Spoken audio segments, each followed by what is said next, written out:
Deal? Okay. Welcome to Vidyadhara defence academy. ಬಹಳಷ್ಟು ದಿನಗಳ ನಂತರ ನಾವು ಆನ್ಲೈನ್ ಬಂದಿದ್ದೀವಿ. ಯಾಕಂದ್ರೆ ನಮ್ದು ಆಫ್ಲೈನ್ ಅಗ್ನಿವೀರ್ ಬ್ಯಾಚ್ ಸ್ಟಾರ್ಟ್ ಇತ್ತು. ಸೊ ಆ ಕಾರಣಕ್ಕೋಸ್ಕರ ನಮ್ಗೆ ಆನ್ಲೈನ್ ಬರೋಕ್ಕಾಗಲಿಲ್ಲ. ಸೊ ಇವಾಗ ಎಕ್ಸಾಮ್ಸ್ ಬಹುಶಃ ನನ್ನ ಮಟ್ಟಿಗೆ ಒಂದು 7 ರಿಂದ 8 ದಿವಸ ಓದಿದೆ. ಸೊ ಇಲ್ಲಿ ನಾವು ಏನ್ ಮಾಡ್ತೀವಿ, ಒಂದು 7 ರಿಂದ 8 ದಿವಸ ಎಲ್ಲ ಅಗ್ನಿವೀರ್ ಬ್ಯಾಚ್ಗೆ ಯೂಸ್ ಆಗುವಂತಹ ಪ್ರಶ್ನೆ ಪತ್ರಿಕೆಗಳನ್ನ ಬಿಡಿಸ್ತೀವಿ.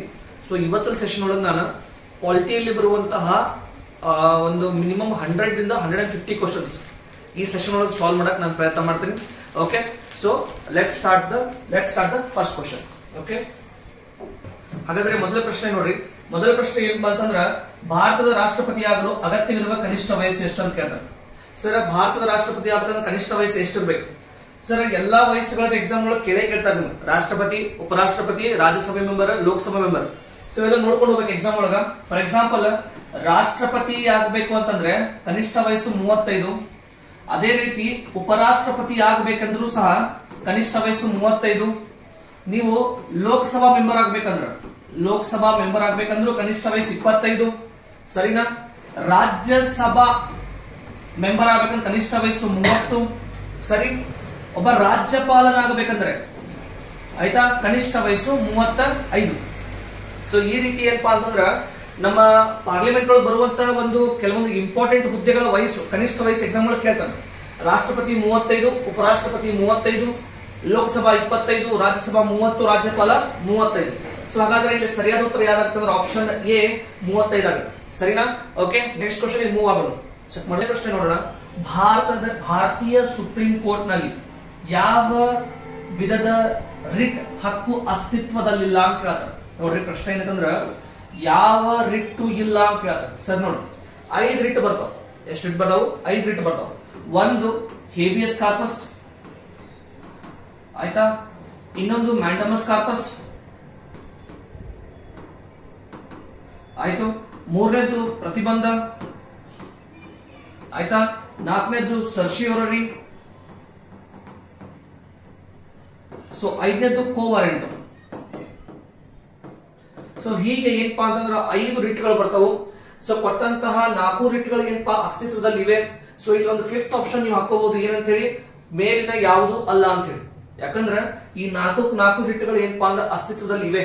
ಸೊ ಆ ಕಾರಣಕ್ಕೋಸ್ಕರ ಏನಪ್ಪಾ ಅಂತಂದ್ರೆ ಈ 5, 4 ಅದಾವು. ಈ ಆಪ್ಷನ್ ಹಾಕೋಬಹುದು. ಏನಂತ ಹೇಳಿ? ಮೇಲಿನ ಯಾವುದು ಉತ್ತರ ಸರಿ ಇಲ್ಲ ಅಂತ ಹೇಳಿ. ಸರಿನಾ? 5 ರಿಟ್ಗಳು ಇಲ್ಲ ನೋಡ್ರಿ. ಹಾಗಾದ್ರೆ ಮುಂದಿನ ಪ್ರಶ್ನೆ ಹೋಗೋಣ. ಓಕೆ, ಮುಂದಿನ ಪ್ರಶ್ನೆ ನೋಡಿ. ನೀತಿ ಆಯೋಗವನ್ನು ರೂಪಿಸಿದ್ದು ಈ ಕೆಳಗಿನ ಸಂಸ್ಥೆಯ ಸ್ಥಾನಕ್ಕೆ. ಆಯ್ತಾ? ಪ್ರಶ್ನೆ ಏನ್ ಕೇಳತ್ತಂದ್ರ, ನೀತಿ ಆಯೋಗವನ್ನ ಯಾವ ಸಂಸ್ಥೆಯ ಬದಲಿಗೆ ಸ್ಥಾಪಿಸಲಾಯಿತು ಅಂತ ಕೇಳಕತ್ತಾರ. ನೀತಿ ಆಯೋಗವನ್ನ ಯೋಜನಾ ಆಯೋಗ, ಪ್ಲಾನಿಂಗ್ ಕಮಿಷನ್, ಯೋಜನಾ ಆಯೋಗದ ಬದಲಾಗಿ ಇದನ್ನ ಕ್ಯಾನ್ಸಲ್ ಮಾಡಿ ನೀತಿ ಆಯೋಗವನ್ನು ಏನ್ ಮಾಡ್ತಾರ? ಜಾರಿಗೆ ತಗೊಂಡ್ಬರ್ತಾರ. ಸರಿನಾ? ನೀತಿ ಆಯೋಗವನ್ನ ಜಾರಿಗೆ ತಗೊಂಡಿದ್ದು ಯಾವಾಗಪ್ಪ ಅಂತಂದ್ರ 2015 ಜನವರಿ 1ನೇ ತಾರೀಕು. ನೀತಿ ಆಯೋಗದ ಲಾಂಗ್ ಫಾರ್ಮ್ ಕೇಳ್ತಾರ. National institute for transforming India. National institute for transforming India ಅಂತ ಹೇಳಿ ನೀತಿ ಆಯೋಗ ಜನವರಿ 1, 2015 ತಾರೀಕಿಗೆ ಸ್ಥಾಪನೆ ಮಾಡ್ತಾರ. ಕೇಳ್ತಾರೆ ಇದ್ರ ಪ್ರಶ್ನೆನ. ಸರಿನಾ? ಇದರ ಅಧ್ಯಕ್ಷರು ಯಾರು ಅಂತ ಕೇಳ್ತಾರೆ. ನೀತಿ ಆಯೋಗದ ಅಧ್ಯಕ್ಷರು ಪ್ರಧಾನಮಂತ್ರಿಗಳು ಇರ್ತಾರೆ. ಯಾರಿರ್ತಾರ? ಪ್ರಧಾನಮಂತ್ರಿಗಳು ನೀತಿ ಆಯೋಗದ ಅಧ್ಯಕ್ಷರಾಗಿದ್ದು ಇದನ್ನು 2015ರಲ್ಲಿ ಯೋಜನಾ ಆಯೋಗದ ಬದಲಾಗಿ ಸ್ಥಾಪಿಸಲಾಗಿರುತ್ತದೆ. ಸೊ ಹಾಗಾದ್ರೆ 4ನೇ ಪ್ರಶ್ನೆ ನೋಡ್ರಿ. ಭಾರತೀಯ ಸಂವಿಧಾನದಲ್ಲಿ ಎಷ್ಟು ಮೂಲ ಹಕ್ಕುಗಳಿವೆ? ಸರ್, ಭಾರತೀಯ ಸಂವಿಧಾನದಲ್ಲಿ 6 ಮೂಲ ಹಕ್ಕುಗಳಿವೆ. ಆಯ್ತಾ? ಎಷ್ಟು ಮೂಲ ಹಕ್ಕುಗಳಿವೆ? 6. ಹಾಗಾದ್ರೆ ಸರಿಯಾದ ಉತ್ತರ ಆಪ್ಷನ್ ಎ ಆಗಿರುತ್ತದೆ. ಸರಿನಾ? ಮುಂದೆ ಹೋಗೋಣ. ಇಲ್ಲಿ ಕೆಳಗಿನ ಯಾವ ಲೇಖನಗಳನ್ನ ತುರ್ತು ಪರಿಸ್ಥಿತಿಯಲ್ಲಿಯೂ ಸ್ಥಗಿತಗೊಳಿಸಲು ಸಾಧ್ಯವಿಲ್ಲ?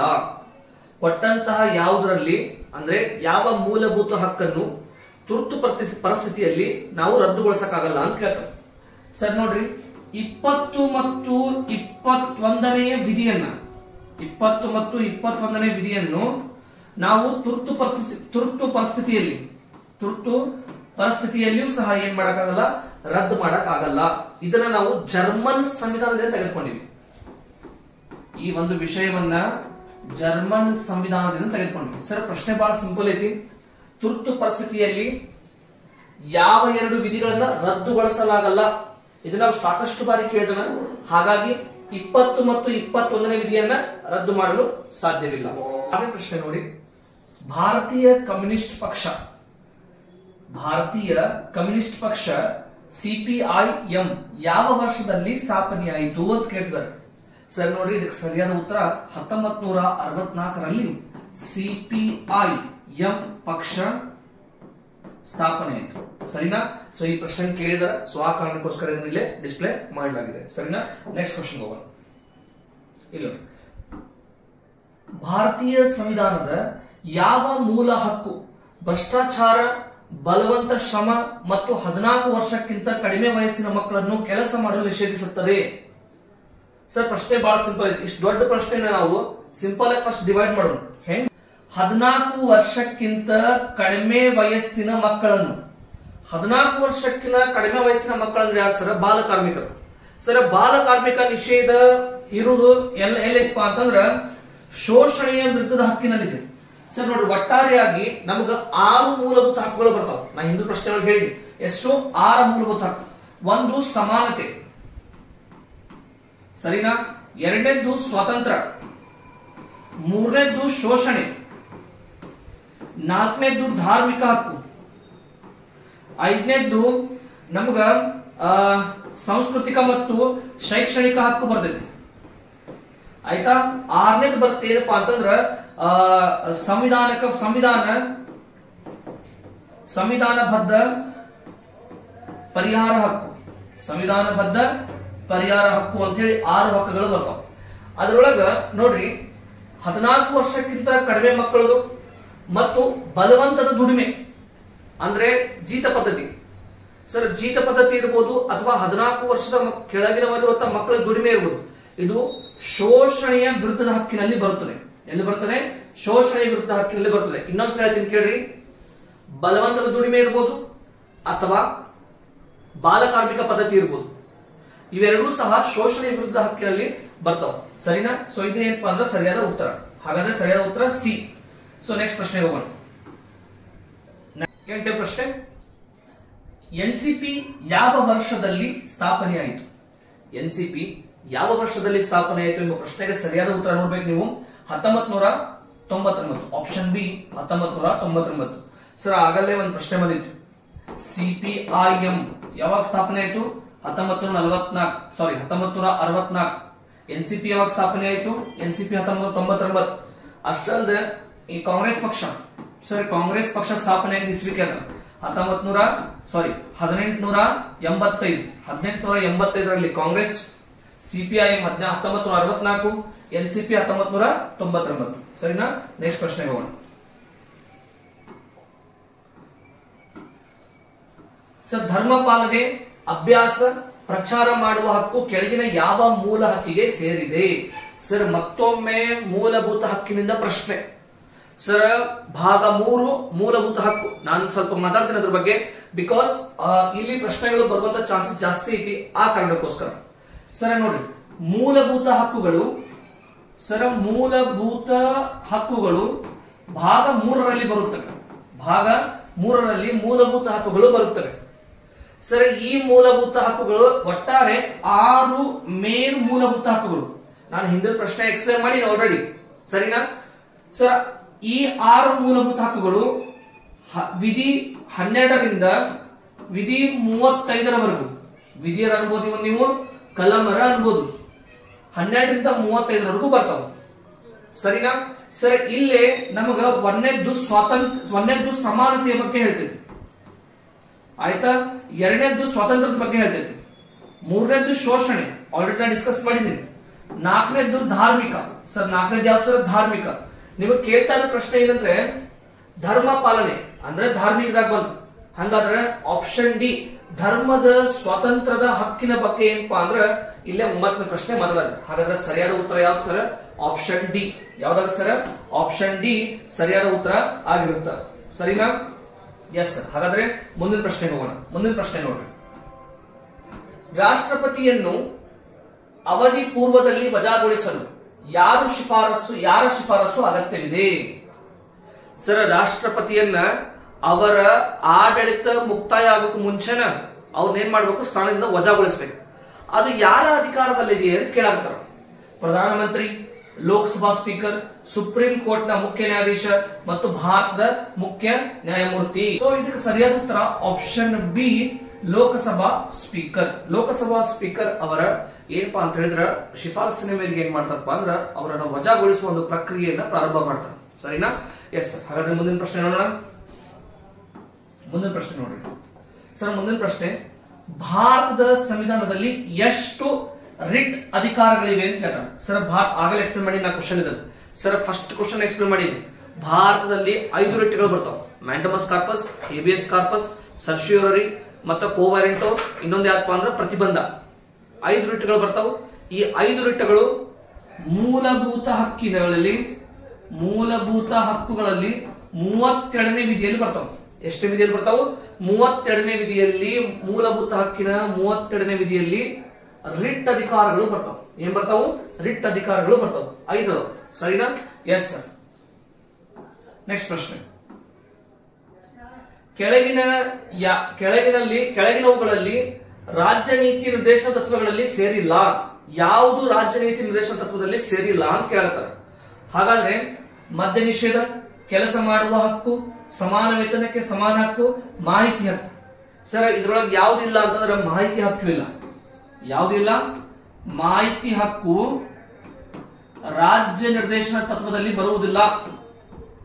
ರಾಜ್ಯ ನೀತಿ ನಿರ್ದೇಶನ ತತ್ವದಲ್ಲಿ ಬರುವುದಿಲ್ಲ.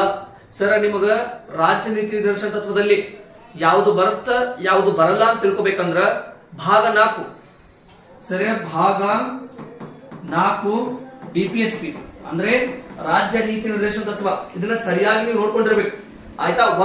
ಎರಡನೇ ಪ್ರಶ್ನೆ ಕೇಳ್ತಾನ, ರಾಜ್ಯ ನೀತಿ ನಿರ್ದೇಶನ ತತ್ವ ಅಂದ್ರೆ DPSP ಯಾವ ದೇಶದಿಂದ ಎರವಲು ಪಡೆಯಲಾಗಿದೆ ಅಂತಂದ್ರ ಇದು ಐರ್ಲೆಂಡ್.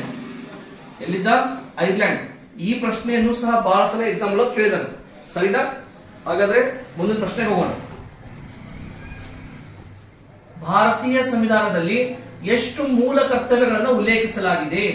ಸರ, ಒಟ್ಟಾರೆಯಾಗಿ 11 ಮೂಲಭೂತ ಕರ್ತವ್ಯಗಳು ಇವೆ.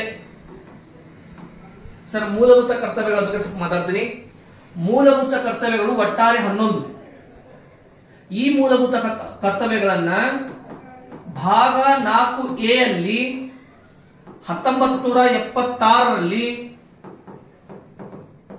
42ನೇ ತಿದ್ದುಪಡಿ ಮಾಡುವುದರ ಮುಖಾಂತರ ಸೇರಿಸಲಾಯಿತು. ಮೊದಲು ಇಲ್ಲಿ 10 ಮೂಲಭೂತ ಕರ್ತವ್ಯಗಳನ್ನ ಸೇರಿಸಲಾಗಿತ್ತು. ಇದಾದ ನಂತರ 2002ರಲ್ಲಿ 86ನೇ ತಿದ್ದುಪಡಿ ಮಾಡುವುದರ ಮುಖಾಂತರ 11ನೇ ಮೂಲಭೂತ ಕರ್ತವ್ಯವನ್ನ ಸೇರಿಸಲಾಯಿತು. ಸೊ ಹಾಗಾದ್ರೆ ಒಟ್ಟಾರೆ 11 ಮೂಲಭೂತ ಕರ್ತವ್ಯಗಳು. ಸರಿನಾ? 2 ತಿದ್ದುಪಡಿಗಳು, ಒಂದು 42, ಇನ್ನೊಂದು 86ನೇ ತಿದ್ದುಪಡಿ. ಸರಿ ಸರ್, ಹಾಗಾದ್ರೆ ಈ 42ನೇ ತಿದ್ದುಪಡಿಯಲ್ಲಿ ಸ್ವರ್ಣ ಸಿಂಗ್ ಕಮಿಟಿ ಇವರ ಶಿಫಾರಸ್ಸಿನ ಮೇರೆಗೆ ಮೂಲಭೂತ ಕರ್ತವ್ಯಗಳನ್ನ ಸಂವಿಧಾನಕ್ಕೆ ಸೇರಿಸಲಾಗುತ್ತದೆ. 1976ರಲ್ಲಿ ಸ್ವರ್ಣ ಸಿಂಗ್ ಕಮಿಟಿ.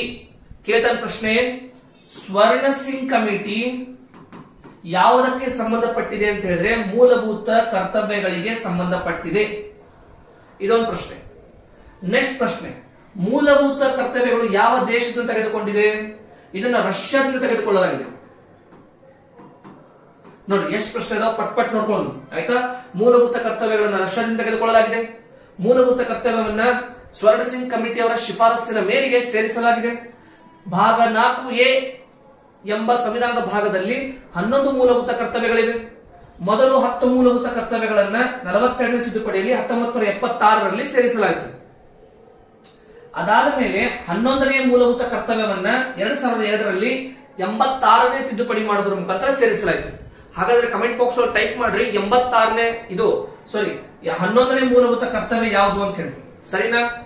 Okay done. ಇಷ್ಟು ಮೂಲಭೂತ ಕರ್ತವ್ಯಗಳಿಂದ ಬರುವಂತ ಪ್ರಶ್ನೆಗಳು. ಲಾಸ್ಟ್ ಒಂದು ಪ್ರಶ್ನೆ ಕೇಳ್ತಾರೆ, ಮೂಲಭೂತ ಕರ್ತವ್ಯಗಳನ್ನ ಇಂದಿರಾ ಗಾಂಧಿ ಯಾರು ಸರ? ಇಂದಿರಾ ಗಾಂಧಿ ಪ್ರಧಾನಮಂತ್ರಿ ಇದ್ದಾಗ ಅದನ್ನ ಜಾರಿಗೊಳಿಸಲಾಯಿತು. ಇಷ್ಟು ಪ್ರಶ್ನೆಗಳು ಮೂಲಭೂತ ಕರ್ತವ್ಯಗಳಿಂದ ಬರ್ತಾವೆ. ಇನ್ನೆಲ್ಲಾದ್ರೂ ಮೂಲಭೂತ ಕರ್ತವ್ಯಗಳ ಪ್ರಶ್ನೆ ಬಂದ್ರೆ ಬಹುಶಃ ಇಷ್ಟೊಳಗೆ ಎಕ್ಸ್ಪ್ಲೇಷನ್ ಒಳಗೆ ಬರ್ತಾವೆ. ಸರಿನಾ? ನೆಕ್ಸ್ಟ್ ಪ್ರಶ್ನೆಗೆ ಹೋಗೋಣ.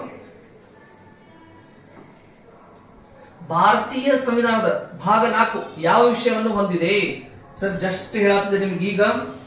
ಭಾಗ 4 ಸರ್, ಭಾಗ 4 ರಾಜ್ಯ ನಿರ್ದೇಶನ ತತ್ವಗಳು. ಯಾವ? ರಾಜ್ಯ ನೀತಿ ನಿರ್ದೇಶನ ತತ್ವಗಳು. ನೆನಪಿರಲಿ ಸರ್. ಭಾಗ 1 ಒಕ್ಕೂಟ, ಭಾಗ 2 ಪೌರತ್ವ, ಭಾಗ 3 ಮೂಲಭೂತ ಹಕ್ಕು, ಭಾಗ 4 ರಾಜ್ಯ ನಿರ್ದೇಶನ ತತ್ವ. ಸರ್ ಅಷ್ಟು ಭಾಗಗಳನ್ನ ಬಾಯ್ಟ್ ಹಾಕ್ರಿ. ಎಕ್ಸಾಮ್ ಒಳಗೆ ಭಾಗಗಳ ಕಂಪಲ್ಸರಿ ಒಂದು ಕ್ವಶನ್ ಬರ್ತಾ ಇದೆ.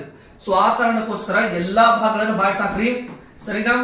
ಎಲ್ಲಾ ಭಾಗಗಳನ್ನ ಬಾಯ್ಟ್ ಹಾಕ್ರಿ. ನಾನು ಬೇಕಾದ್ರೆ ಒಂದು ಸಪರೇಟ್ ವಿಡಿಯೋ ಮಾಡ್ತೀನಿ ಭಾಗಗಳ ಬಗ್ಗೆ. Okay done. Yes sir. Next question ಹೋಗೋಣ. ಭಾರತೀಯ ಸಂವಿಧಾನದಲ್ಲಿ ರಾಷ್ಟ್ರಪತಿಯ ಚುನಾವಣಾ ವಿಧಾನವನ್ನು ಯಾವ ದೇಶದಿಂದ ತೆಗೆದುಕೊಳ್ಳಲಾಗಿದೆ? ಸರ್ ನೋಡ್ರಿ, ರಾಷ್ಟ್ರಪತಿಗೆ ಒಂದು ಚುನಾವಣೆ ವಿಧಾನ ಬೇರೆ ಐತಿ. ಆಕ್ಚುಲಿ ಅವ್ರದ್ದು ಏಕಮತ ವರ್ಗಾವಣೆ ಮಾಡುವುದರ ಮುಖಾಂತರ ನಮ್ಮ ದೇಶದ ಎಂಪಿಗಳು, ಚುನಾಯಿತ ಎಂಪಿಗಳು ಮತ್ತು ಎಂಎಲ್ಎಗಳು ಏಕಮತ ವರ್ಗಾವಣೆ ಮಾಡುವುದರ ಮುಖಾಂತರ ರಾಷ್ಟ್ರಪತಿಯ ಚುನಾವಣೆಯನ್ನು ನಡೆಸಿಕೊಡಲಾಗುತ್ತದೆ. ಸರ್ ಈ ಇಂಥ ಒಂದು ವಿಧಾನವನ್ನ, ಚುನಾವಣೆ ವಿಧಾನವನ್ನು ನಾವು ಐರ್ಲೆಂಡ್ ದೇಶದಿಂದ ತೆಗೆದುಕೊಂಡಿವಿ. ಎಲ್ಲಿ ತೆಗೆದುಕೊಂಡಿವಿ? ಐರ್ಲೆಂಡ್ ದೇಶ. ಯಾವ ದೇಶ ಸರ್? ಐರ್ಲೆಂಡ್. ಸರಿನಾ? ಚುನಾವಣಾ ವಿಧಾನ ಅಂತ ಕೇಳಿದ್ರ ಐರ್ಲೆಂಡ್ ಅಂತ ಹೇಳಿ ಬರ್ಬೇಕು. ರಾಷ್ಟ್ರಪತಿಯ ಚುನಾವಣಾ ವಿಧಾನ ಅಂದ್ರ ಐರ್ಲೆಂಡ್. ಅದೇ ಅವರು ರಾಷ್ಟ್ರಪತಿಯ ಹುದ್ದೆ ಅಂತ ಹೇಳಿದ್ರ ರಾಷ್ಟ್ರಪತಿಯ ಹುದ್ದೆಯನ್ನ ನಾವು ಬ್ರಿಟನ್ ಇಂದ ತೆಗೆದುಕೊಂಡಿವಿ. ನೋಡ್ರಿ, ಎರಡರಾವ್ ಪ್ರಶ್ನೆ ಇಲ್ಲೇ. ರಾಷ್ಟ್ರಪತಿ ಹುದ್ದೆ ಅಂತ ಹೇಳಿದ್ರೆ ಬ್ರಿಟನ್ ಅಂತ ಹೇಳಬೇಕು. ಅದೇ ಪ್ರಶ್ನೆ ರಾಷ್ಟ್ರಪತಿಯ ಚುನಾವಣೆ ಅಂತ ಕೇಳಿದ್ರೆ ನೀವು ಐರ್ಲೆಂಡ್ ಅಂತ ಹಾಕಿ ಬರ್ಬೇಕು. ಸರಿನಾ? Yes sir. ಹಾಗಾದ್ರೆ ಮುಂದಿನ ಪ್ರಶ್ನೆ ನೋಡೋಣ. ಕೋವಾರಂಟೋ ಪದದ ನಿಖರ ಅರ್ಥ ಏನು? ಸರ್ ನೋಡಿ, ರಿಟ್ ಮೇಲೆ ನಿರಂತರವಾಗಿ ಪ್ರಶ್ನೆಗಳು ಕೇಳಕತ್ತವೆ. ರಿಟ್ಗಳು 5 ರೀತಿ ರಿಟ್ಗಳು ಸರಿಯಾಗಿ ಬಾಯ್ಟ್ ಹಾಕ್ರಿ. ಸರಿನಾ ಸರ್? 5 ರಿಟ್. ಕೋವಾರಂಟೋ ಅದ್ರಾಗ ಒಂದು. ಸರ್ ಇದು ಏನ್ ಮೀನಿಂಗ್ ಹೇಳ್ತೈತಿ? ಸರ್ ಏನ್ ಮೀನಿಂಗ್ ಹೇಳ್ತೈತಿ ಅಂದ್ರ ಯಾವ ಅಧಿಕಾರದ ಆಧಾರದ ಮೇಲೆ ಕೋವಾರಂಟೋ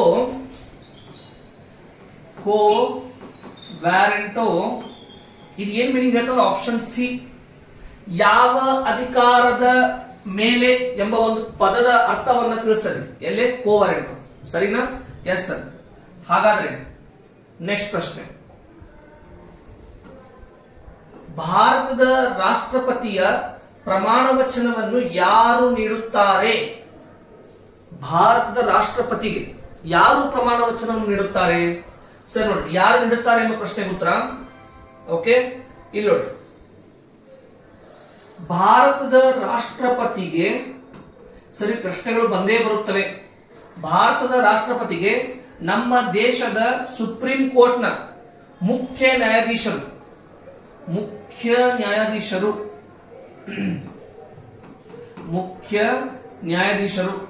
ಅವ್ರನ್ನ CJI ಅಂತಿದ್ರು. ಆಯ್ತಾ? ಇವ್ರು ಏನ್ ಮಾಡ್ತಾರಪ್ಪ ಅಂದ್ರೆ ರಾಷ್ಟ್ರಪತಿ ಅವರಿಗೆ ಪ್ರಮಾಣ ವಚನವನ್ನ ನೀಡ್ತಾರೆ. ಹಾಗಾದ್ರೆ ಬೇರೆ ಬೇರೆ ಹುದ್ದೆಗಳಿಗೆ ಯಾರು ನೀಡ್ತಾರ? ಇಲ್ಲಿ ನೋಡಿ, ಉಪರಾಷ್ಟ್ರಪತಿಗೆ ರಾಷ್ಟ್ರಪತಿಯವರು ನೀಡ್ತಾರೆ. ಸರಿನಾ ಸರ್? ಅಷ್ಟಲ್ದ ಅದೇ ತಾನೇ ಹೊಸದಾಗಿ ಆಯ್ಕೆಯಾದಂತಹ ಎಂಪಿಗಳಿಗೆ ಪ್ರೋಟಿಯಂ ಸ್ಪೀಕರ್ ಅವ್ರು ಏನ್ ಮಾಡ್ತಾರಪ್ಪ ಅಂತಂದ್ರ ಪ್ರಮಾಣ ವಚನ ನೀಡ್ತಾರೆ. ಆಯ್ತಾ? ಅದೇ CJI ಅಂದ್ರೆ ಸುಪ್ರೀಂ ಕೋರ್ಟ್ನ ಮುಖ್ಯ ನ್ಯಾಯಾಧೀಶರಿಗೆ ರಾಷ್ಟ್ರಪತಿಯವರು ಏನ್ ಮಾಡ್ತಾರಪ್ಪ ಅಂದ್ರೆ ಪ್ರಮಾಣ ವಚನವನ್ನ ನೀಡ್ತಾರೆ. ಸರಿನಾ? ಮತ್ತೆ ಯಾರ್ದಾರ ಸರ್ ಮತ್ತೆ ಯಾರ್ದಾರಪ್ಪ ಅಂತಂದ್ರೆ ರಾಜ್ಯಪಾಲರು. ಸರ್ ರಾಜ್ಯಪಾಲರಿಗೆ ಹೈಕೋರ್ಟ್ನ ಮುಖ್ಯ ನ್ಯಾಯಾಧೀಶರು ಹೈಕೋರ್ಟ್ ನ ಮುಖ್ಯ ನ್ಯಾಯಾಧೀಶರು ಏನ್ ಮಾಡ್ತಾರಪ್ಪ ಅಂತಂದ್ರ ಪ್ರಮಾಣ ವಚನ ನೀಡ್ತಾರೆ. ಸರಿನಾ? ನೋಡಿ ರಿವಿಷನ್ ಮಾಡ್ತೀನಿ. ರಾಷ್ಟ್ರಪತಿಯವರಿಗೆ ಮುಖ್ಯ ನ್ಯಾಯಾಧೀಶರು, ಉಪರಾಷ್ಟ್ರಪತಿಗೆ ರಾಷ್ಟ್ರಪತಿ, ಎಂಪಿಗಳಿಗೆ ಪ್ರೋಟಿಯಂ ಸ್ಪೀಕರ್, ಮುಖ್ಯ ನ್ಯಾಯಾಧೀಶರಿಗೆ ರಾಷ್ಟ್ರಪತಿ, ರಾಜ್ಯಪಾಲರಿಗೆ ಹೈಕೋರ್ಟಿನ ಮುಖ್ಯ ನ್ಯಾಯಾಧೀಶರು ಏನ್ ಮಾಡ್ತಾರಪ್ಪ ಅಂದ್ರೆ ಪ್ರಮಾಣ ವಚನ ನೀಡ್ತಾರೆ. ಸರಿ, ಪ್ರಮಾಣ ವಚನ ಇರ್ಬೋದು, ವಯಸ್ಸಿರ್ಬೋದು, ಇದನ್ನ ಸರಿಯಾಗಿ ನೋಡ್ಕೊಂಡು ಹೋಗ್ರಿ. ಈ ಪ್ರಶ್ನೆಗಳು ನಿರಂತರವಾಗಿ ಏನಾಗ್ಯಾವ, ರಿಪೀಟ್ ಆಗ್ಯಾವ. ಸರಿ, ಹಾಗಾದ್ರೆ ಮುಂದಿನ ಪ್ರಶ್ನೆ ಹೋಗೋಣ.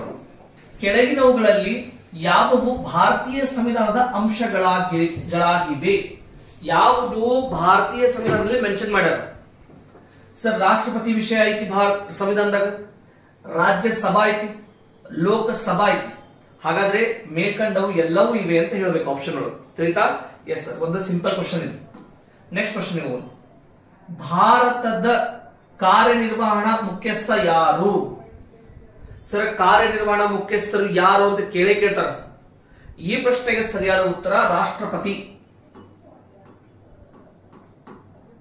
ರಾಷ್ಟ್ರಪತಿ ಕಾರ್ಯನಿರ್ವಹಣಾ ಮುಖ್ಯಸ್ಥರು. ಸರ್, ಹಂಗಾದ್ರೆ ಈ ಕಾರ್ಯನಿರ್ವಹಣದಾಗ ಯಾರ್ಯಾರು ಬರ್ತಾರ ಸರ್? ಯಾರ್ಯಾರು ಬರ್ತಾರಂದ್ರ ಮೊದಲು ರಾಷ್ಟ್ರಪತಿಯವರು ಇರ್ತಾರೆ, ಅದಾದ್ಮೇಲೆ ಉಪರಾಷ್ಟ್ರಪತಿ, ಅದಾದ್ಮೇಲೆ ಪ್ರಧಾನಮಂತ್ರಿಯೊಂದಿಗೆ ಮಂತ್ರಿಮಂಡಲ. ಸರಿನಾ? ಅಂಡ್ ಕಡೆಯದಾಗಿ ಅಟಾರ್ನಿ ಜನರಲ್. ಯಾರಿರ್ತಾರ್ರಿ? ಅಟಾರ್ನಿ ಜನರಲ್ ಅವರು ಸಹ ಏನಪ್ಪಾ ಅಂತಂದ್ರ ಈ ಕಾರ್ಯನಿರ್ವಹಣಾ ಒಂದು ಸಮಿತಿ ಒಳಗೆ ಇರ್ತಾರ. ಕೇಳ್ತಾನೆ, ಇದು ಪ್ರಶ್ನೆ ಆಗೈತ, ಯಾರ್ಯಾರು ಅದಾರ ಅಂತ ಕೇಳ್ತಾರೆ. ಎಸ್ಪೆಷಲಿ ಅಟಾರ್ನಿ ಜನರಲ್ ಬಗ್ಗೆ ಕೇಳ್ತಾರೆ. ಸರಿನಾ? ನೋಡ್ರಿ, ರಾಷ್ಟ್ರಪತಿ, ಉಪರಾಷ್ಟ್ರಪತಿ, ಪ್ರಧಾನಮಂತ್ರಿ, ಮಂತ್ರಿಮಂಡಲ ಮತ್ತು ಅಟಾರ್ನಿ ಜನರಲ್ ಇವರು ಏನಪ್ಪಾ ಅಂದ್ರೆ ಕಾರ್ಯನಿರ್ವಹಣದಲ್ಲಿ ಇರ್ತಾರೆ. ಇದರ ಮುಖ್ಯಸ್ಥರು ಯಾರಾಗಿರ್ತಾರ? ರಾಷ್ಟ್ರಪತಿ ಆಗಿರ್ತಾರೆ. ಸರಿನಾ? ಹಾಗಾದ್ರೆ ಒಂದು ಪ್ರಶ್ನೆ ಹೋಗೋಣ. ಭಾರತೀಯ ರಕ್ಷಣಾ ಪಡೆಗಳ ಸುಪ್ರೀಂ ಕಮಾಂಡರ್ ಯಾರು? Sir, very simple question. ನೋಡ್ರಿ, ರಾಷ್ಟ್ರಪತಿಯವರ ಬಗ್ಗೆ ಕಂಪಲ್ಸರಿ ಒಂದು ಕ್ವಶನ್ ಬಂದೇ ಬರ್ತದೆ. ಸರಿನಾ? ಹಾಗಾದ್ರೆ ಕೇಳ್ತಾನ ಇಲ್ಲಿ ರಕ್ಷಣಾ ಪಡೆಗಳು ಅಂದ್ರೆ ಡಿಫೆನ್ಸ್ ನ ಹೆಡ್ ಯಾರು ಕೇಳ್ತಾರ. ಸರ್, ಡಿಫೆನ್ಸ್ ನ ಹೆಡ್ ನೆನ್ಪಿಟ್ಟುಕೋರಿ, ಯಾವಾಗ್ಲೂ ಪ್ರೆಸಿಡೆಂಟ್ ಅಂದ್ರೆ ರಾಷ್ಟ್ರಪತಿ. ಯಾರು ಸರ್? ರಾಷ್ಟ್ರಪತಿ ನಮ್ಮ ದೇಶದ ರಕ್ಷಣಾ ವ್ಯವಸ್ಥೆಯ ಅತ್ಯಂತ ದೊಡ್ಡ ಅಧಿಕಾರಿ. ಸರಿನಾ? ಎಸ್ ಸರ್, ಕಮಾಂಡರ್ ಅಂತ ಕರೀತಾರ. ಅವ್ರು ಏನ್ ಕರೀತಾರ? ಕಮಾಂಡರ್, ಸುಪ್ರೀಂ ಕಮಾಂಡರ್ ಅಂತ ಕರೀತಾರ. ಸರಿನಾ? ಮುಂದೆ ನೆಕ್ಸ್ಟ್ ಪ್ರಶ್ನೆ ನೋಡೋಣ. ಭಾರತದಲ್ಲಿ ರಾಜ್ಯಪಾಲರನ್ನು ಯಾರು ನೇಮಕ ಮಾಡುತ್ತಾರೆ? ಭಾರತದಲ್ಲಿ ರಾಜ್ಯಪಾಲರನ್ನ ಯಾರು ನೇಮಕ ಮಾಡ್ತಾರೆ? ಸರ್, ಭಾರತದಲ್ಲಿ ರಾಜ್ಯಪಾಲರನ್ನ ರಾಷ್ಟ್ರಪತಿಯವರು ನೇಮಕ ಮಾಡುತ್ತಾರೆ. ಸರ್, ನೇಮಕ ನೋಡ್ರಿ 3-4 ಸೆಕ್ಷನ್ ಅದಾವ. ಫಿಕ್ಸ್ ಕ್ವಶನ್ ಕೇಳ್ತಾನೆ. ಯಾವ್ಯಾವ ಸರ್? ಸರ್, ಒಂದು ನೇಮಕ, ಯಾರನ್ನ ನೇಮಕ ಮಾಡ್ತಾರ ಅನ್ನೋದು. ಫಾರ್ ಎಕ್ಸಾಂಪಲ್, ರಾಜ್ಯಪಾಲರನ್ನ ರಾಷ್ಟ್ರಪತಿ ನೇಮಕ ಮಾಡ್ತಾರೆ, ನೇಮಕ ಇರ್ಬೋದು. ಇನ್ನೊಂದು ವಯಸ್ಸು, ಆಯ್ತಾ? ಇನ್ನೊಂದು ಪ್ರಮಾಣ ವಚನ. ಸ್ವಲ್ಪ ಇದ್ರ ಬಗ್ಗೆ ಆರಾಮ್ಸೆ ಡೀಟೇಲ್ ಆಗಿ ಓದ್ಕೊಂಡು ಹೋಗ್ಬೇಕು, ಇಲ್ಲ ಅಂದ್ರೆ ಒಂದು ಕ್ವಶನ್ ಮಿಸ್ ಆಗೋ ಚಾನ್ಸ್ ಜಾಸ್ತಿ ಐತಿ. ಸರಿನಾ? Yes sir. ಹಾಗಾದ್ರೆ ಮುಂದಿನ ಪ್ರಶ್ನೆ ಹೋಗೋಣ. ಸರ್ಶಿಯೋರರಿ ಪದದ ಅರ್ಥವೇನು? ಸರ್, ನೋಡಿ, ನಾನು ನಿಮ್ಗೆ ಹೇಳಕ್ ಪ್ರಯತ್ನ ಮಾಡ್ತೀನಿ ನೋಡ್ರಿ, ಆಯ್ತಾ? ಸರ್ಶಿಯೋರರಿ ಅಂದ್ರೆ ಪ್ರಮಾಣೀಕರಿಸುವ ಅಥವಾ ಮಾಹಿತಿ ನೀಡಲಾಗುವುದು. ನೋಡಿ, ದೇಹವನ್ನು ಹಾಜರುಪಡಿಸು ಎಂದರೆ ಇದಕ್ಕೆ ಸರಿಯಾದ ಉತ್ತರ ಹೇಬಿಯಸ್ ಕಾರ್ಪಸ್. ಆಯ್ತಾ? 5 ರಿಟ್ ಅಂತ ಹೇಳಿದ್ದೆ. ಆ ರಿಟ್ ಗಳು ರಿಪೀಟೆಡ್ಲಿ ಬರುವುದರಿಂದ ಎಕ್ಸ್ಪ್ಲೇನ್ ಮಾಡಾಕ್ತೀನಿ ಕೇಳಿ. ದೇಹವನ್ನು ಹಾಜರುಪಡಿಸಂದ್ರೆ ಹೇಬಿಯಸ್ ಕಾರ್ಪಸ್. ಎರಡನೇದು, ನಾವು ಆದೇಶಿಸುತ್ತೇವೆ ಅಂತಂದ್ರೆ ಮ್ಯಾಂಡಮಸ್ ಕಾರ್ಪಸ್. ಆಯ್ತಾ? ಮೂರನೇದು ಸರ್, ನಿಷೇಧಿಸುವುದು ಅಂದ್ರೆ ಪ್ರಾಹಿಬಿಷನ್. ನಿಷೇಧಿಸುವುದು ಅಂದ್ರ ಪ್ರಾಹಿಬಿಷನ್. ಕೋವರೆಂಟೋ ಆಲ್ರೆಡಿ ಹೇಳಿದೀನಿ ಹಿಂದಿನ ಕ್ವಶನ್ ಒಳಗೆ. ಸರಿನಾ? ಹಾಗಾದ್ರೆ ಸರ್ಶಿಯೋರರಿ ಏನಪ್ಪಾ ಅಂತಂದ್ರ ಪ್ರಮಾಣೀಕರಿಸುವ ಅಥವಾ ಮಾಹಿತಿ ನೀಡಲಾಗುವುದು ಎಂಬುದು ಅರ್ಥ. ಸರಿನಾ? ಹಾಗಾದ್ರೆ ಆಪ್ಷನ್ ಡಿ ಸರಿಯಾದ ಉತ್ತರ. ಸರಿ, ಹಾಗಾದ್ರೆ ನೆಕ್ಸ್ಟ್ ಪ್ರಶ್ನೆಗೆ ಹೋಗೋಣ. ನಮ್ಮ ದೇಶದ 2 ಸದನಗಳ ಸದಸ್ಯನಲ್ಲದವರು ಯಾರು? ಸರಿನಾ? ಈ ಕೊಟ್ಟಂತ ಪ್ರಶ್ನೆ ಒಳಗ ಸದನದ ಸದಸ್ಯ ಯಾರು ಅಲ್ಲ. ಪ್ರಧಾನಮಂತ್ರಿ ಸದನದ ಸದಸ್ಯ ಹೌದು, ಹಣಕಾಸು ಸಚಿವರು ಸಹ ಹೌದು, ರಾಷ್ಟ್ರಪತಿ ರೈಲ್ವೆ ಸಚಿವ. ನೋಡ್ರಿ, ರೈಲ್ವೆ ಸಚಿವ ಯಾವಾಗ ಸಾಧ್ಯ ಗೊತ್ತಾ? ನೀವು ಸದನದ ಸದಸ್ಯ ಇರಲೇಬೇಕು, ಆಗ ಮಾತ್ರ ಆಗಲು ಸಾಧ್ಯ. ಸದನದ ಸದಸ್ಯ ಇದ್ರೆ ಮಾತ್ರ ಆಗಕ್ಕೆ ಸಾಧ್ಯ. ಪ್ರಧಾನಮಂತ್ರಿ, ಹಣಕಾಸು ಸಚಿವ, ರೈಲ್ವೆ ಸಚಿವ ಸದನದ ಸದಸ್ಯರಿದ್ರೆ ಮಾತ್ರ ಆಗಕ್ಕೆ ಸಾಧ್ಯ. ಆದ್ರೆ ರಾಷ್ಟ್ರಪತಿ ಸದನದ ಸದಸ್ಯರಾಗಿರುವುದಿಲ್ಲ. ಹೌದಾ? ಅವರು ರಾಷ್ಟ್ರಪತಿ ಆಗಬೇಕಂತಂದ್ರ ಸದನದ ಸದಸ್ಯತ್ವಕ್ಕೆ ಏನ್ ಮಾಡ್ಬೇಕು? ರಾಜೀನಾಮೆ ಕೊಡ್ಬೇಕಾಗತ್ತ. ಸರಿನಾ? ಹಾಗಾದ್ರೆ ಇದಕ್ಕೆ ಸರಿಯಾದ ಉತ್ತರ ಏನ್ ಸರ್? ರಾಷ್ಟ್ರಪತಿ. ನೆಕ್ಸ್ಟ್ ಪ್ರಶ್ನೆ ಹೋಗೋಣ. ರಾಷ್ಟ್ರೀಯ ತುರ್ತು ಪರಿಸ್ಥಿತಿಗೆ ಸಂಬಂಧಿಸಿದಂತೆ ಸಂವಿಧಾನದ ಲೇಖನ ಯಾವುದು? ಸರ್ ನೋಡಿ, ನಾನು ನಿಮ್ಗೆ 3 ಎಕ್ಸ್ಪ್ಲೇನ್ ಮಾಡ್ತೀನಿ. ಆಯ್ತಾ? ಪ್ರಶ್ನೆ ನೋಡ್ಕೊಳ್ಳಿ ಸರಿಯಾಗಿ, ಪ್ರಶ್ನೆನ ಸರಿಯಾಗಿ ನೋಡ್ಕೊಳ್ಳಿ. ರಾಷ್ಟ್ರೀಯ ತುರ್ತು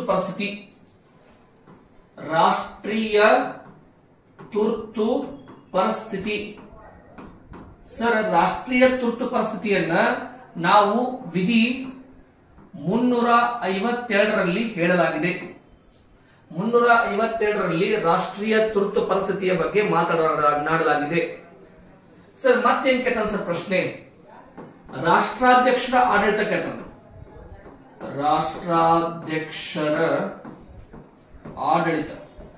ರಾಷ್ಟ್ರಾಧ್ಯಕ್ಷರ ಆಡಳಿತವನ್ನು 356ರಲ್ಲಿ ಹೇಳಲಾಗಿದೆ. ಇದು 2ನೇ ಪ್ರಶ್ನೆ ಕೇಳುವಂತದ್ದು. 3ನೇ ಪ್ರಶ್ನೆ, ಹಣಕಾಸು ತುರ್ತು ಪರಿಸ್ಥಿತಿ ಇದನ್ನ 360ರಲ್ಲಿ ಹೇಳಲಾಗಿದೆ. 3 ಪ್ರಶ್ನೆ ಸರಿಯಾಗಿ ನೋಡ್ಕೊಳ್ರಿ.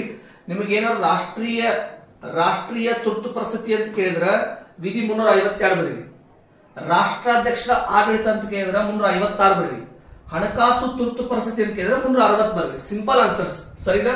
ಹಾಗಾದ್ರೆ ಸರಿಯಾದ ಉತ್ತರ ಯಾವ್ದು ಸರ್? ಆಪ್ಷನ್ ಬಿ ಏನಾಗತ್ತಪ್ಪ ಅಂತಂದ್ರೆ ಇಲ್ಲಿ ಸರಿಯಾದ ಉತ್ತರ ಆಗುತ್ತೆ 352. ಯಾಕಂದ್ರೆ ರಾಷ್ಟ್ರೀಯ ತುರ್ತು ಪರಿಸ್ಥಿತಿ ಕೇಳಾಗತ್ತದ. ಸರಿ? ಎಸ್, ಮುಂದೆ ಹೋಗಿ. ನೆಕ್ಸ್ಟ್ ಪ್ರಶ್ನೆ, ಮೂಲಭೂತ ಕರ್ತವ್ಯವನ್ನು ಯಾವ ಭಾಗದಲ್ಲಿ ವಿವರಿಸಲಾಗಿದೆ? ನಾನು ಹಗಲಿ ಮುಗ್ಲಿ ಹೇಳಾಗ್ತೇನೆ ನಿಮಗ. ಭಾಗಗಳ ಮೇಲೆ ಕಂಪಲ್ಸರಿ ಪ್ರಶ್ನೆ ಬಂದೇ ಬರ್ತೈತಿ. ನೋಡ್ರಿ, ಭಾಗನ ಸರಿಯಾಗಿ ಬಾಟ್ ಹಾಕ್ರಿ. ಸರಿನಾ? ಇಲ್ಲಿ ನೋಡ್ರಿ, ನಿಮ್ಗ ಭಾಗಗಳು ಬೇಕು ಅಂತಂದ್ರ ನಾನು ಪ್ರತ್ಯೇಕವಾಗಿ ವಿಡಿಯೋ ಮಾಡ್ತೇನೆ. ಸರಿನಾ? ಕಂಪಲ್ಸರಿ ಪ್ರಶ್ನೆ ಬರ್ತೈತಿ. ಭಾಗ 4A ದಲ್ಲಿ ಮೂಲಭೂತ ಕರ್ತವ್ಯಗಳನ್ನ ಎಕ್ಸ್ಪ್ಲೇನ್ ಮಾಡಲಾಗಿದೆ. ನಾನು ಜಸ್ಟ್ ಮೂಲಭೂತ ಕರ್ತವ್ಯಗಳನ್ನ ಎಕ್ಸ್ಪ್ಲೇನ್ ಮಾಡಿದ್ದೀನಿ. ಹಿಂದಿನ ಕ್ವಶನ್ ಒಳಗೆ ಪೂರ್ತಿ ಎಕ್ಸ್ಪ್ಲೇನ್ ಮಾಡಿದ್ದೀನಿ. ಇಷ್ಟರಿಂದ ಕ್ವಶನ್ ಬರಬೇಕು ಅಂತ ಹೇಳಿ ನೋಡಿ, ಒಂದು ಕ್ವಶನ್ ಬಂದೈತಿ. ಮೂಲಭೂತ ಕರ್ತವ್ಯಗಳು ಭಾಗ 4A, ಆಪ್ಷನ್ ಡಿ ಸರಿಯಾದ ಉತ್ತರ. ಸರಿನಾ? ಎಸ್. ನೆಕ್ಸ್ಟ್ ಪ್ರಶ್ನೆ ಹೋಗೋಣ. ಹಾಗಾದ್ರೆ ಮುಂದಿನ ಪ್ರಶ್ನೆ ನೋಡ್ರಿ, ರಾಜ್ಯಪಾಲರಾಗಲು ಕನಿಷ್ಠ ವಯಸ್ಸು. ಸರ್ ವಯಸ್ಸಿನ ಮೇಲೆ ಪ್ರಶ್ನೆ ಬಂದೇ ಬರ್ತದೆ. ಕೆಲವೊಂದು ಟಾಪಿಕ್ ಅದಾವ ಪಾಲಿಟಿ ಒಳಗೆ, ಅಲ್ಲಿ ಫಿಕ್ಸ್ ಕ್ವಶನ್ ಬರಕತ್ತಾವ. ಏನಪ್ಪಾ ಅಂತಂದ್ರ ಒಂದು ಭಾಗ ಇರ್ಬೋದು, ಆಯ್ತಾ? ಇನ್ನೊಂದು ವಯಸ್ಸು, ಇನ್ನೊಂದು ಪ್ರಮಾಣ ವಚನ, ಇನ್ನೊಂದು ಅಧಿಕಾರ ಅವಧಿ. ಸೊ ಹಿಂಗೆಲ್ಲ ಇಂಪಾರ್ಟೆಂಟ್ ಭಾಗಗಳು. ಫಾರ್ ಎಕ್ಸಾಂಪಲ್ ಮೂಲಭೂತ ಹಕ್ಕುಗಳು ಇನ್ನೊಂದು. ಸರ್ ಈಗ ಇಂಪಾರ್ಟೆಂಟ್ ಟಾಪಿಕ್ ಇದಾವೆ. ಪ್ರೆಸಿಡೆಂಟ್ ಟಾಪಿಕ್ ಒಂದು. ಸರ್ ಈಗ ಕೆಲವೊಂದು ಇಂಪಾರ್ಟೆಂಟ್ ಟಾಪಿಕ್ ಇದಾವೆ. ಅಲ್ಲಿಂದ ರಿಪೀಟೆಡ್ಲಿ ನಿಮ್ಗೆ ಆರ್ಮಿ ಜಿಡಿ ಒಳಗ ಕ್ವಶನ್ ಬರ್ತಾವ. ಸರಿನಾ? ಸೊ ಹಾಗಾಗಿ ಇಲ್ಲಿ ಕೇಳತಾನ ವಯಸ್ಸು ಕೇಳತಾನ. ಸೊ ರಾಜ್ಯಪಾಲರ ವಯಸ್ಸು ಎಷ್ಟು ಸರ್? 35 ಇರಬೇಕು. ಏನಿರ್ಬೇಕು? 35. ನಾನು ಹಳೆ ಪ್ರಶ್ನೆ ಒಳಗೆ ಆಲ್ರೆಡಿ ಎಕ್ಸ್ಪ್ಲೇನ್ ಮಾಡಿನಿ. ಸರಿನಾ? ನೀವು ಅಲ್ಲಿ ನೋಡ್ಕೋಬಹುದು ಎಲ್ಲರ ವಯಸ್ಸು. ರಾಷ್ಟ್ರಪತಿ, ಉಪರಾಷ್ಟ್ರಪತಿ ಎಲ್ಲರ ಬಗ್ಗೆ ಹೇಳಿದ್ದೀನಿ. ಸರಿನಾ? ನೆಕ್ಸ್ಟ್ ಪ್ರಶ್ನೆ ಹೋಗೋಣ. ಭಾರತದಲ್ಲಿ ಹಣಕಾಸು ತುರ್ತು ಪರಿಸ್ಥಿತಿಯನ್ನು ಘೋಷಿಸಲು ಯಾವ ಲೇಖನ? ಜಸ್ಟ್ ತುರ್ತು ಪರಿಸ್ಥಿತಿ ಎಕ್ಸ್ಪ್ಲೇನ್ ಮಾಡಿ ನಿಮಗೆ. ನೋಡ್ರಿ, ರಾಷ್ಟ್ರೀಯ ತುರ್ತು ಪರಿಸ್ಥಿತಿ ಇದ್ರೆ 352, ರಾಷ್ಟ್ರಾಧ್ಯಕ್ಷರ ಆಡಳಿತ ಇದ್ರೆ 356, ಹಣಕಾಸು ಇದ್ರೆ 360. ಸೊ ಆಪ್ಷನ್ ಯಾವ್ದು correct? Option C is the right answer. Sir ಹಾಗಾದ್ರೆ ನೆಕ್ಸ್ಟ್ ಕ್ವಶನ್ ನೋಡ್ರಿ, ಸಂವಿಧಾನಾತ್ಮಕ ತುರ್ತು ಪರಿಸ್ಥಿತಿ ಘೋಷಿಸಲು ರಾಷ್ಟ್ರಪತಿ ಬಳಸುವ ಲೇಖನ ಯಾವುದು? ಸರ್ ನೋಡ್ರಿ, ಸಂವಿಧಾನಾತ್ಮಕವಾಗಿ ತುರ್ತು ಪರಿಸ್ಥಿತಿ ಘೋಷಿಸಲು ರಾಷ್ಟ್ರಪತಿ ಬಳಸುವ ಲೇಖನ ಯಾವುದು ಅಂತ ಕೇಳಿದ್ರೆ ಆರ್ಟಿಕಲ್ ನಂಬರ್ 356. ಜಸ್ಟ್ ಈಗ ಹೇಳಿದ್ವಿ ರಾಷ್ಟ್ರಾಧ್ಯಕ್ಷರ ಆಡಳಿತ ಅಂತ ಹೇಳಿ. ರಾಷ್ಟ್ರಾಧ್ಯಕ್ಷರ ಆಡಳಿತಕ್ಕೆ 356 ಬೇಕೇ ಬೇಕಾಗುತ್ತೆ. ಸರಿನಾ? ಹಾಗಾದ್ರೆ ಮುಂದಿನ ಪ್ರಶ್ನೆ ನೋಡ್ರಿ, ರಾಜ್ಯಸಭೆಗೆ ರಾಷ್ಟ್ರಪತಿಯವರು, ಸರ್ ಬಹಳ ಇಂಪಾರ್ಟೆಂಟ್ ಕ್ವಶನ್ ಮಾತಾಡ್ತೀನಿ ನಾನು. ರಾಜ್ಯಸಭೆಗೆ ರಾಷ್ಟ್ರಪತಿಯವರು ಎಷ್ಟು ಸದಸ್ಯರನ್ನ ನಾಮನಿರ್ದೇಶನ ಮಾಡಬಹುದು? ರಾಷ್ಟ್ರಪತಿಯವರು 12 ಮಂದಿಯನ್ನ ರಾಜ್ಯಸಭೆಗೆ ಏನ್ ಮಾಡಬಹುದು? ನಾಮನಿರ್ದೇಶನ ಮಾಡಬಹುದು. ಯಾವ ಆಧಾರದ ಮೇಲೆ ನಾಮನಿರ್ದೇಶನ ಮಾಡ್ತಾರೆ ಸರ್ 12 ಮಂದಿಗೆ? ಸರ್ ಕಲೆ, ಸಾಹಿತ್ಯ, ವಿಜ್ಞಾನ ಮತ್ತು ಸಾಮಾಜಿಕ ಸೇವೆ, ಈ 4 ಆಧಾರಗಳ ಮೇಲೆ ರಾಷ್ಟ್ರಪತಿಯವರು 12 ಮಂದಿಯನ್ನ ರಾಜ್ಯಸಭೆಗೆ ನಾಮನಿರ್ದೇಶನ ಮಾಡುತ್ತಾರೆ. ಇದನ್ನು ನಾವು ಕಲೆ, ಸಾಹಿತ್ಯ, ವಿಜ್ಞಾನ ಮತ್ತು ಸಾಮಾಜಿಕ ಸೇವೆ ಎಂದು ಕರೆಯುತ್ತೇವೆ. ಸರಿನಾ? ಸೊ ಇವು ಏನಪ್ಪಾ ಅಂದ್ರೆ ನಮಗೆ ಇವತ್ತು important question. Same second part ಬರ್ತೈತಿ ಪಾಲಿಟಿದು. ಸರಿನಾ? ಕರೆಕ್ಟ್ ಆಗಿ ಫಾಲೋ ಮಾಡ್ರಿ. ಇದಷ್ಟ ಅಲ್ಲದೆ ನಾವು ಜಿಯೋಗ್ರಫಿ ಇರ್ಬೋದು, ಹಿಸ್ಟ್ರಿ ಇರ್ಬೋದು, ಮ್ಯಾಥ್ಸ್ ಇರ್ಬೋದು, ಎಲ್ಲವೂ ಒಂದು 7 ದಿವಸ ನಿಮ್ಗೆ ಇಂಪಾರ್ಟೆಂಟ್ ಕ್ವಶನ್ ಕೊಡಾಕ ಪ್ರಯತ್ನ ಮಾಡ್ತೀವಿ. ಸೊ ಇದು ಏನಪ್ಪಾ ಅಂದ್ರೆ ನಿಮ್ಗೆ ಇವತ್ತಿನ ಸೆಷನ್ ಇಂಪಾರ್ಟೆಂಟ್ ಕ್ವಶನ್ಗಳು. ಇದೇ ರೀತಿ ನಾವು ಬೇರೆ ಬೇರೆ ಸಬ್ಜೆಕ್ಟ್ ಇಂಪಾರ್ಟೆಂಟ್ ಕ್ವಶನ್ ತರಕ್ ಪ್ರಯತ್ನ ಮಾಡ್ತೀವಿ. ಪಾಲಿಟಿದು ಪಾರ್ಟ್ 2 ಬರ್ತೈತಿ. ಓಕೆ, ಸೊ ಒಟ್ಟಾರೆ ನಾವು 100 ಕ್ವಶನ್ ಇಂಪಾರ್ಟೆಂಟ್ ಇದ್ದಿದ್ದು ನಿಮಗೆ ತಿಳಿಸಕ ಪ್ರಯತ್ನ ಮಾಡ್ತೀವಿ. ಓಕೆನಾ? ಸೊ ನೆಕ್ಸ್ಟ್ ನಿಮ್ಗೆ ಮ್ಯಾಥ್ಸ್ ಬರ್ತೈತಿ. ಅಲ್ಲಿವರೆಗೂ ಥ್ಯಾಂಕ್ ಯು.